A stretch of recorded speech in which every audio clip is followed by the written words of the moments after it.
రెడీగా breaking news చూస్తున్నాం. ప్రభుత్వం ఎన్ని చట్టాలు తీసుకువచ్చి కఠిన చర్యలు చేపడుతున్నప్పటికీ మహిళల పైన మాత్రం అత్యాచార ఘటనలైతే ఆగటం లేదు. మహిళలు ఒంటరిగా వెళ్లాలంటేనే భయపడిపోతున్నారు. తాజాగా ఓ విద్యార్థిని పైన వైసీపీ సర్పంచ్ అత్యాచార యత్నం చేశాడు.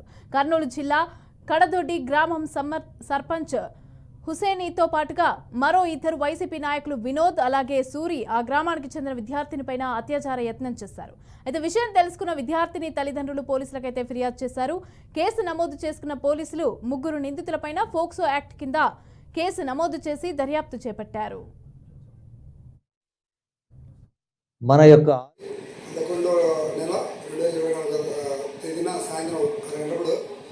కంప్లైంట్ రావడం జరిగింది.